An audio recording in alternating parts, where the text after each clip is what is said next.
बहुत ही शानदार क्वेश्चन है आज का विजयी भव सीरीज में। देखते हैं आज की प्रॉब्लम। इसमें इनऑर्गेनिक की क्वालिटेटिव भी है, ऑर्गेनिक के मजेदार रिएक्शंस हैं, कई चीजों का तड़का है। आइए सॉल्व करते हैं। Let's read the question first. थोड़ा सा इंटिमिडेटिंग है, थोड़ा बड़ा और भव्य लग रहा है। देखते हैं क्या है।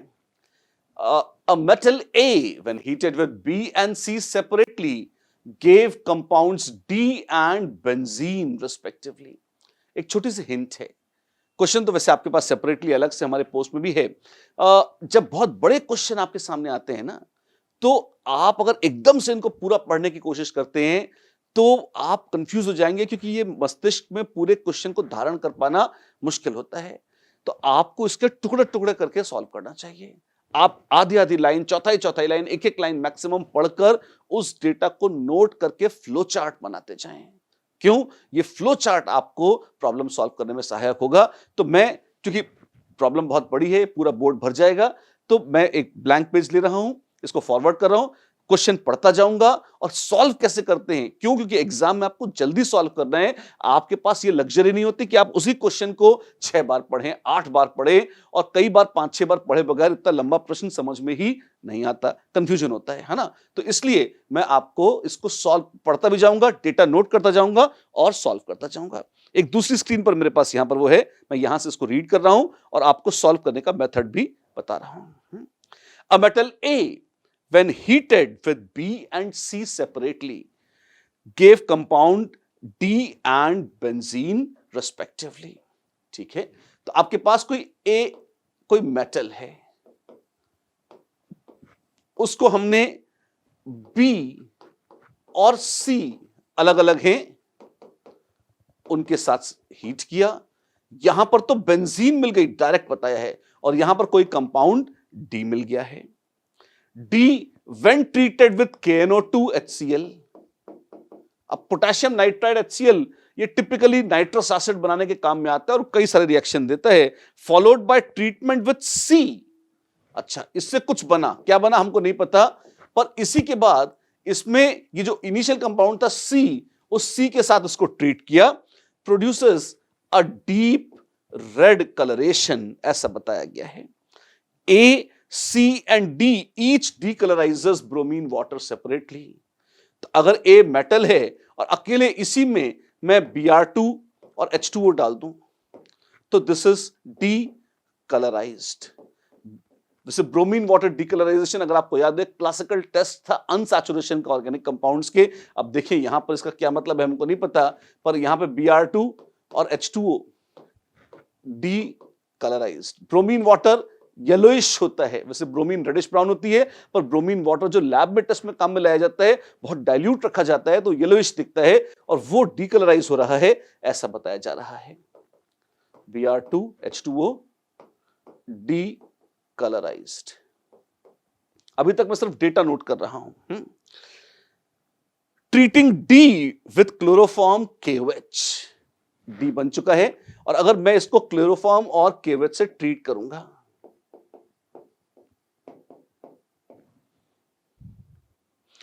produces an extremely foul smelling compound E। एक निहायत ही बदबूदार कंपाउंड E मिलता है। अब ये फोल स्मेलिंग कोई, वैसे तो एक हिंट है, दिमाग में आती है, पर ध्यान रखें असाधारण बदबू बहुत सारे ऑर्गेनिक कंपाउंड्स में होती है, कोई बहुत ऐसी खास चीज नहीं है, पर फिर भी प्रैक्टिकल ऑर्गेनिक केमिस्ट्री का एक बड़ा अच्छा टेस्ट था, अगर आपको याद आया तो जी हाँ, वो क्लिक करेगा यहां पर। Treating C with similar reagents, C को भी वही रिएजेंट से ट्रीट किया है, कौन? CHCl3 और KOH। ठीक है, produced salicyl aldehyde, my God, salicyl aldehyde, spelling छोड़ दीजिए जो भी है ना, सैलिसाइल एल्डिहाइड जगह भी नहीं, इतनी लिख भी नहीं पाऊंगा, है ना। ये बड़ी हिंट है। क्लोरोफॉर्म और KOH के साथ किसको गर्म करके सैलिसाइल एल्डिहाइड मिलता है? आपको याद होगा राइमा-टीमन रिएक्शन, कौन सा था वो फिनॉल थी। तो C हो ना हो, C फिनॉल लग रही है। और आप ये देखिए, तगड़ा आइडिया है, अगर C फिनॉल है और फिनॉल को किसी मेटल के साथ गर्म करते हैं और बेंजीन मिल गई है, ऑक्सीजन गायब हो गया है। Phenol when heated with, yes, zinc dust, if it is heated with zinc dust, it forms benzene. जी हां, और जिंक क्या ब्रोमीन वाटर को डिकलराइज कर सकता है? ये तो रट रखा है हमने क्या कि वो तो अनसैचुरेटेड कंपाउंड का टेस्ट है, ये आपने ऑर्गेनिक में रटा था। पर आप उसके कंसेप्ट को समझें, जो ब्रोमीन वाटर का कलर है, येलोइश कलर या रेडिश ब्राउन ब्रोमीन का जो कलर है, वो होता है Br2 के कारण। अगर कोई ऐसा रिएजेंट आप उसमें डालेंगे जो Br2 को रिड्यूस करके Br- बना दे, तो Br- कलरलेस हो जाता है। तो ब्रोमीन वाटर को वो डिकलराइज करता है जो एक रिड्यूसिंग एजेंट हो। और क्या जिंक मेटल एक रिड्यूसिंग एजेंट है? हां है। वो जिंक ब्रोमीन के साथ रिएक्ट करके बना देगा ZnBr2 जो कि कलरलेस है। अच्छा, अरे वाह, तो ये तो बढ़िया कंसेप्चुअल चीज है। ऑफ कोर्स ये भी कंसेप्ट है, रटे हुए के अलावा लॉजिक लगा के आप देखें तो आप बिल्कुल अपने पुराने ज्ञान से भी आप जज कर सकते हो कि जिंक मेटल भी ब्रोमीन वाटर को डिकलराइज करेगा। फिनॉल करती है, जी हां, क्यों? वो 2,4,6 ट्राई ब्रोमोफिनॉल बना लेती है, अगर आपको याद हो। अच्छी बात है, ये तो बहुत सारी हिंट्स मिल गई। जी हां, तो यहां भी ये जिंक मेटल ही लग रहा है हमें। जी हां, वो तो ए मेटल तो सेम ही था और वो कुछ डीवी दे रहा है। आइए देखते हैं, अब क्वेश्चन आगे पढ़ते हैं, अभी तो क्वेश्चन भी बाकी है, देखते हैं और क्या सूचनाएं मिलती हैं। इसके बाद आता है ए, सॉरी, एक मिनट,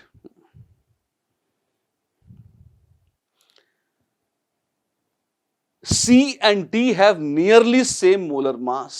अच्छा, B को जब जिंक मेटल के साथ रिड्यूस किया तो D मिला है और बोला है C और D have nearly same molar mass।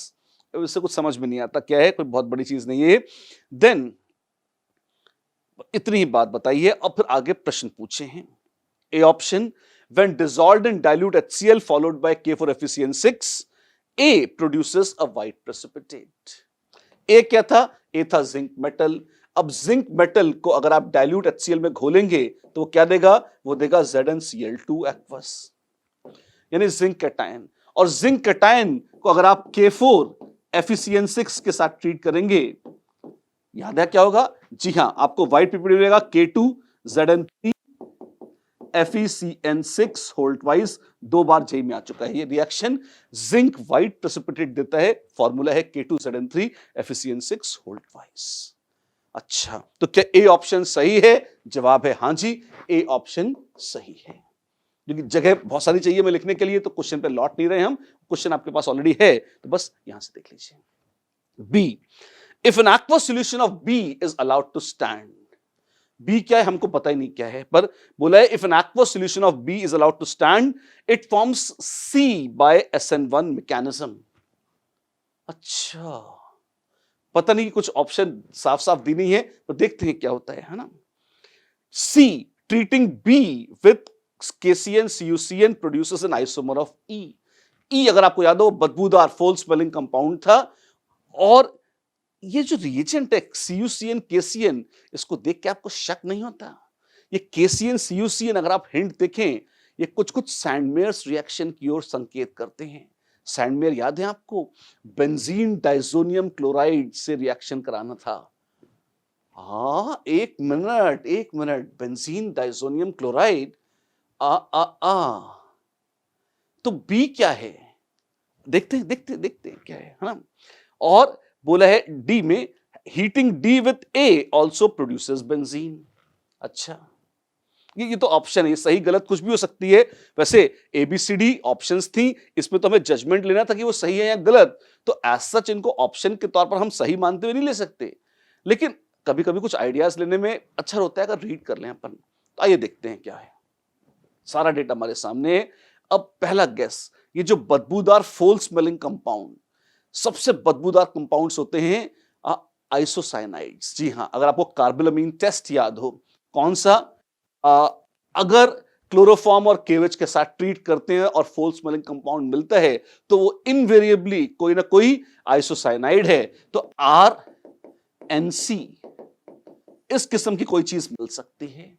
और अगर वो अल्काइल आइसोसाइनाइड है और आप देखें तो ये इसका मतलब डी क्या है? डी किसी किस्म का प्राइमरी अमीन होगा, ये किसी किस्म का प्राइमरी अमीन होगा। और एक हिंट दे रखी है हमें बताया है कि सी और डी का मोलर मास लगभग सेम है, लगभग सेम है। आप देखिए NH2 है, यहां OH है, यहां NH2 है। बेंजीन लगा के देखते हैं, अगर बेंजीन लगा दी दोनों में, मान लीजिए ऐसे, मोलर मास फिनॉल का कितना है? बेंजीन रिंग के अलावा O है, यहां बेंजीन रिंग के अलावा NH है, O16 NH15, लगभग आसपास ही मोलर मास हैं। एग्जैक्टली सेम नहीं, नियरली सेम बोला है। जी हां, और अगर ऐसा मान लूंगा तो हो जाएगा, ये टेस्ट में बैठ जाएगा। अच्छी बात है। कोई और हिंट?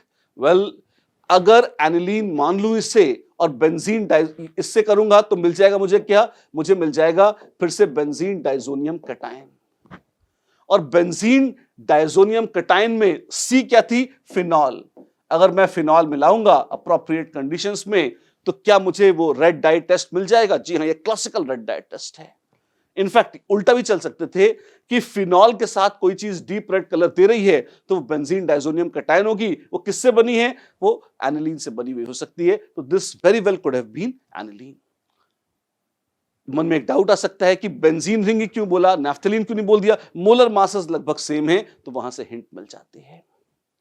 अच्छा, तो अ वेरी गुड चांसेस कि बी क्या है? फिर बी कोई ऐसी चीज है जो जिंक मेटल से रिएक्ट करके ये दे देता है। क्या चीज? Primary amine. एक चीज और, ये जो बी ब्रोमीन वाटर डिकलराइज कर रहा है, ये कुछ बैठ नहीं रहा, उल्टे एनिलीन ब्रोमीन वाटर डिकलराइज कर रही है। शायद कुछ अपन ने कॉपी करने में गलती करी है। एक बार चेक करते हैं। क्वेश्चन क्या था? क्वेश्चन में था हाँ, ये देखिए, A, C and D each decolorizes bromine water separately। यहां पे कॉपी करने में मैंने B में लिख दिया था, sorry this is not correct. वो D के लिए प्रॉपर्टी थी कि ये ब्रोमीन वाटर को डिकलराइज कर सकता है। क्या सच है? हाँ, एनिलीन कर देती है। वो 246 पे BR ऐसे लग जाएंगे, बिल्कुल वो डिकलराइज कर देगा। ये चाहता तो मैं वीडियो एडिटिंग में हटा भी सकता था, पर मैं आपको ये इलस्ट्रेट करना चाहता था कि आप एग्जाम में भी इस तरह की सिली मिस्टेक्स कर सकते हैं। तो कभी आपको कोई चीज फिट न होती हुई लगे तो always go back to the original question, check करिए हमने सही तो कॉपी किया है। इस तरह की सिली मिस्टेक आपको एग्जाम में भारी पड़ सकती हैं। तो टाइम वेस्ट करने के बजाय सबसे पहले फटाफट वापस जाएं, चेक करें कि क्वेश्चन सही कॉपी तो किया है, डेटा कॉपी किया है सही है नहीं। और अगर आपने साफ सुथरा डेटा लिख रखा है तो इस तरह की क्रॉस चेकिंग भी काम आती है। इस वजह से इस एरर को मैंने साथ में जाने दिया है ताकि आप इसको देखकर इससे भी लर्निंग ले सकते हैं। Actual real time problem solving जब एग्जाम में करते हैं तो कहां गलती आती है, कैसे प्रॉब्लम सॉल्व करने के बीच में आइडिया आता है कि यहां गलती हो सकती थी, तो शायद क्वेश्चन से चेक करना चाहिए। चेक करिए, देखिए, वेरीफाई करिए और ठीक कर लीजिए। तो चलो खैर, ये आ गया। अब लगभग सॉल्व होता हुआ लग रहा है। बी बच गया है। बी क्या है? कोई ऐसी चीज जिसको रिड्यूस करके हमने एनिलीन बनाई थी। तो एक तो पक्का है बी में बेंजीन होगी। जी हां, और बेंजीन होने के साथ साथ इसमें नाइट्रोजन भी किसी रूप में तो लगी होगी। किस रूप में होगी? अगर आप ध्यान दें, यह कहा है कि बी में जब KCN CuCN डाला गया तो अपने पास यहां पर कुछ, यहां पे आइसोसाइनाइड था तो वहां साइनाइड जैसा कुछ आइसोमर उसका बन गया है। हो न हो बी स्वयं बेंजीन डाइजोनियम कटायन है, बेंजीन डाइजोनियम क्लोराइड ऐसे कुछ होगा। और अगर इस आइडिया के साथ आगे बढ़ते हैं तो आइए अब अपनी ऑप्शंस जो हैं उनको एग्जामिन करते हैं। देखिए बी, सी और डी बहुत भव्य ऑप्शंस थी, उनको भी देखिए। बी ऑप्शन थी, if an aqueous solution of B is allowed to stand, it forms C by SN1 reaction। जी हां, बेंजीन डाइजोनियम क्लोराइड। अब ये फैक्ट थोड़ा सा कम नोन है, बच्चों को रिएक्शन रटा हुआ तो होता है पर मैकेनिज्म क्लियर नहीं होता कई बार। बेंजीन डाइजोनियम कटायन को अगर आप आधे घंटे, पौन घंटे, घंटे पर छोड़ देंगे, बहुत धीरे धीरे सही, पर N2 भाग जाती है क्योंकि N2 एक्सीलेंट लिविंग ग्रुप है। इससे क्या होता है? इससे phenyl cation, most unstable phenyl cation बनता है। और क्योंकि वो बनना नहीं चाहता, इस वजह से रिएक्शन धीमा होता है। अदरवाइज तो N2 हर बाकी सब मॉलिक्यूल्स को तो छोड़ के तुरंत भाग जाती थी। इसमें टिकी रहती है कि भाई अपना इंतजाम कर लो, कुछ नहीं है, तो धीमे धीमे चली जाती है। कटायन बनता है, पानी से लोन पर अट्रैक्ट करता है, पानी को जोड़ लेता है और तब OH जब जुड़ता है तो यहां पर फिनॉल बन जाती है। मैकेनिज्म SN1 होता है। यहां ये भी एक पॉइंट है जो आपको थोड़ा ध्यान रखने वाली बात है कि बेंजीन डाइजोनियम कटायन इस तरह के SN1 रिएक्शन भी प्रोड्यूस कर सकता है, which is normally very very rare in the case of aromatic compounds. तो बी ऑप्शन सही है। जी हां, ए सही थी बिल्कुल और बी सही है, बी भी बिल्कुल सही ऑप्शन है। सी, treating B with KCN-CuCN produces an isomer of E. KCN-CuCN से ट्रीट करेंगे तो मुझे मिल जाएगी साइनोबेंजीन इस तरह से, या बेंजीन कार्बोनाइट्राइल PHCN। और क्या ये PHNC आइसोसाइनाइड का आइसोमर है साइनाइड? हाँ है, तो सही है। सैंड में रिएक्शन भी कवर हो गया, बिल्कुल सी भी सही है। तो ए, बी और सी तीनों सही हैं, शानदार।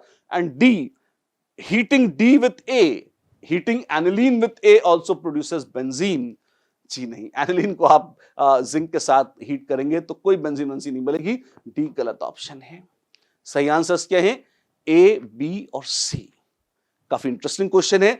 अब कोई कह सकता है कि जेई में इतना कॉम्प्लेक्स क्वेश्चन शायद ना आए, ये कॉम्प्रिहेंशन के तौर पर आ सकता है। इसी एक बड़े क्वेश्चन को टुकड़े करके अगर मैं दो क्वेश्चंस में बांट दूं, क्योंकि इसमें ऑप्शंस भी बहुत खूनी थे जो था, बहुत मजे से कॉम्प्रिहेंशन के तौर पर इतने बड़े क्वेश्चन आते रहे हैं, आते हैं और आएंगे, उसी के लिए हम तैयारी कर रहे हैं। All the best for that. देखते रहिए, बने रहिए व्यास सर्टिफिकेशन के प्लेटफॉर्म पर। चैनल को सब्सक्राइब करना मत भूलें, शेयर करना मत भूलें, क्योंकि अच्छी चीजें हमेशा शेयर करनी चाहिए। Right, that's all. Have a great time, bye bye. नमस्कार बच्चों, मेरा नाम रवि प्रताप सिंह है और मैं आप लोगों के इस विजयी भव प्रोग्राम का 6th क्वेश्चन मैथमेटिक्स के लिए लेकर आया हूं। उम्मीद करता हूं ये क्वेश्चन तुम्हारे पास पहुंच गया होगा और ट्राई भी किया होगा। और इससे मिलता जुलता क्वेश्चन ऑलरेडी IIT 2005 में पूछा भी जा चुका है। मेरी भी कोशिश यही थी कि कुछ ऐसा क्वेश्चन जो कि IIT ने पूछा हुआ है और उसमें डिफरेंट टाइप के कॉन्सेप्ट्स लग रहे हों। यहां पर देखो क्वेश्चन में क्या दिया हुआ है, let y equal to fx be a parabola. Parabola से हमारा मतलब था y equal to fx parabola है, यानी y इक्वल टू कुछ ax square plus bx plus c रहा होगा, be a parabola. And a, b and c be three distinct numbers such that matrix a square a1, b square b1, c square c1 into matrix f0 f1 f2 equal to 2a square plus a plus 2, 2b square plus b plus 2, 2c square plus c plus 2, let z1 and z2। मैंने यहां पर क्या किया, सबसे पहली चीज ये parabola से कुछ कुछ लिंक करता है। फिर मैंने यहां पर क्या यूज कर दिया, मैट्रिक्स मल्टीप्लिकेशन। अभी थ्योरी ऑफ इक्वेशन का भी कुछ यूज होगा। और यहां ध्यान से देखोगे तो मैंने थोड़ा सा इसमें और किसका पुट डालने की कोशिश की है, कॉम्प्लेक्स नंबर्स की।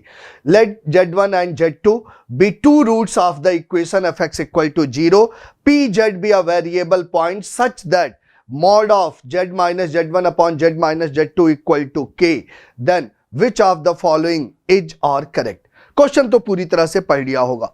चलो अब देखते हैं कि how to solve this sort of questions और इनको सॉल्व करने के लिए हम क्या चीज अप्लाई कर सकते हैं।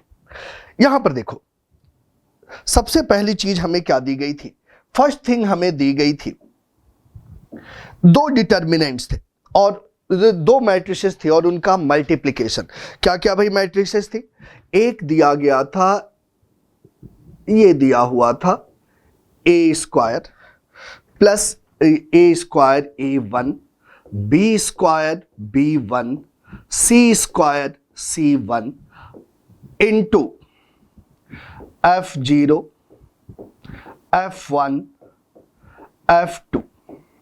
Got the point. Equal to क्या दिया हुआ था, इक्वल टू हमें दिया गया था 2a square plus a plus 2।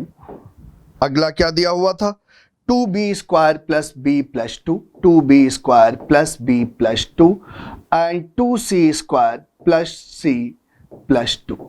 भाई मैं उम्मीद करता हूं कि तुम सभी ने चूंकि जेई मेंस क्रैक कर रखा है, अच्छी तरह से एडवांस की प्रिपरेशन चल रही होगी, मेंस मैट्रिक्स मल्टीप्लिकेशन अच्छी तरह से आता होगा। अगर इसको मल्टीप्लाई करके इक्वलिटी ऑफ मैट्रिसेस का हम यूज करें तो ये क्या आ जाएगा, ये आ जाएगा a square f0 plus a f1 plus f2 equal to कितना हो जाएगा भाई, 2a square plus a plus 2। और यही चीज तुम पाओगे दूसरे रो और दूसरे कॉलम के लिए, यही चीज तुम पाओगे third row and third column के लिए। तो ऐसा नहीं लग रहा है कि एक्चुअली में इस तरह का कुछ लिखा हुआ हो, f0 ध्यान से देखना plus f1 plus f2 equal to 2 plus 2। यहां पर जो ब्लैंक पोजीशन छोड़ी है वहां तुम्हारा ध्यान लाने के लिए मैं लिख देता हूं T square, T square T. ये टी में कैसा क्वाड्रेटिक इक्वेशन है बच्चों? ये टी में कैसा इक्वेशन है? ये टी में एक क्वाड्रेटिक इक्वेशन है। क्वाड्रेटिक इक्वेशन के कितने रूट्स होते हैं? क्वाड्रेटिक इक्वेशन के एट मोस्ट 2 डिस्टिंक्ट रूट्स हो सकते हैं। हमारे इस क्वेश्चन में ये कितनी वैल्यूज के लिए टी की फॉलो करता है? T equal to A B C, यानी कि ये तो बन गया एक आइडेंटिटी। जैसे ही ये आइडेंटिटी बना, हम कंपेयरिंग द कोफिशिएंट से क्या ये कह सकते थे f0 इक्वल टू 2,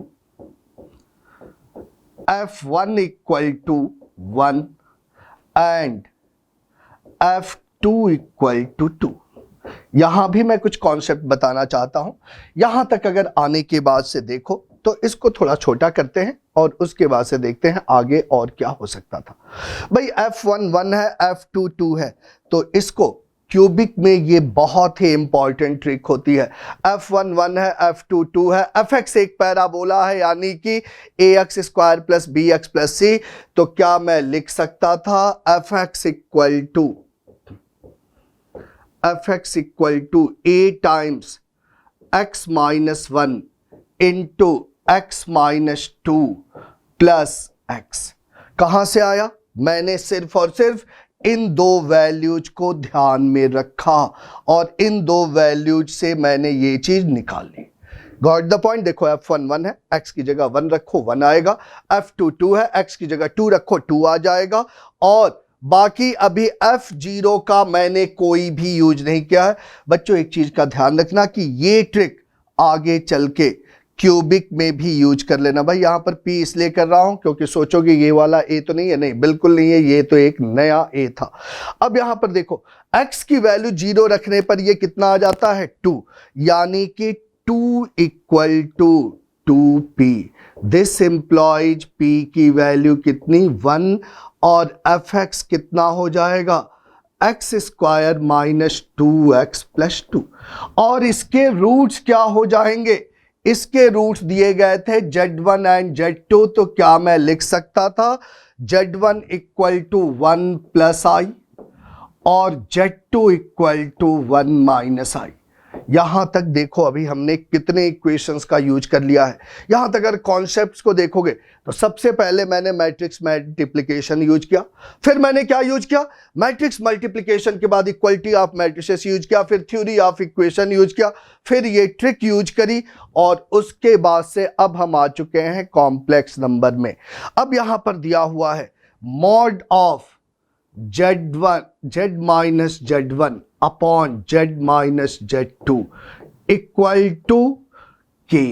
और हमें तो पता है अगर k की वैल्यू 1 होती है तो ये perpendicular bisector of z1 and z2 होता है। भाई अगर z1 और z2 का हमें परपेंडिकुलर बाइसेक्टर निकालना था, यहां पर देखो मान लो कि ये x एक्सिस है और ये y एक्सिस है। y एक्सिस से मेरा मतलब है इमेजिनरी एक्सिस। तो ये तो क्लियर है ना कि यहां पर कहीं 0.1 प्लस आई आएगा और यहां पर कहीं 0.1 माइनस आई आएगा, 1,1 और इसको हम लिख देते हैं 1,-1। इनका परपेंडिकुलर बाइसेक्टर क्या हो जाएगा? x axis. और इसका परपेंडिकुलर बाइसेक्टर जो x एक्सिस होगा वो एक स्ट्रेट लाइन है। That's why the locus of point z will be a straight line। यानी कि कौन सा ऑप्शन था? ऑप्शन ए करेक्ट है। और इमेजिनरी z, भाई रियल एक्सिस पर इमेजिनरी z 0 होता है, तो ये ध्यान दो ऑप्शन सी भी क्या हो चुका है? करेक्ट हो चुका है।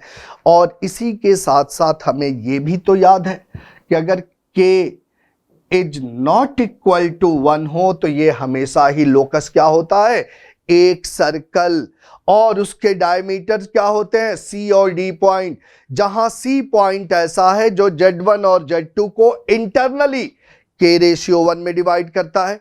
D पॉइंट कैसा है? Z1 और Z2 को एक्सटर्नली के रेशियो 1 में डिवाइड करता है और ये डायमीटर के एंड पॉइंट्स होते हैं। और अब फोर्थ और आखिरी part, area bounded by F X axis between the ordinates x equal to 0 and x equal to 2। भाई इसके लिए तो कुछ बहुत ज़्यादा बताने की ज़रूरत ही नहीं है। ये एरिया कितनी हो जाएगी, क्योंकि इसके रूट्स इमेजिनरी थे इसलिए ये पैराबोला पूरी तरह से x एक्सिस के ऊपर होगा। तो सिर्फ और सिर्फ मुझे लिख देना था इंटीग्रेशन 0 to 2 और क्या लिखना था, x square minus 2x plus 2 dx। और इसकी वैल्यू क्या हो जाती भाई, इसकी वैल्यू हो जाती x cube by 3 minus x square plus 2x 0 to 2 कितना हो जाता 8/3 माइनस 4 प्लस 4 यानी कि 8/3। और इस तरीके से ये फोर्थ ऑप्शन भी करेक्ट है। मैं जानता हूं कि बहुत जल्दी जल्दी मैंने ये कॉन्सेप्ट्स यूज किए, बस मैं ये चाहता था कि अगर तुम में से किसी को इनमें से कोई भी कॉन्सेप्ट भूल गया हो, ये भी मान के चलना कि ऐसे मैक्सिमम कॉन्सेप्ट जो पूछे गए हैं वो 2-3 बार आईआईटी ने पूछे, बहुत ज्यादा बार नहीं। डरने के लिए ये क्वेश्चंस नहीं बताया गया है, ये क्वेश्चन सिर्फ और सिर्फ इसलिए बताया गया है कि एक क्वेश्चन में जितने मैक्सिमम कॉन्सेप्ट्स यूज कर सकते हो कर लो।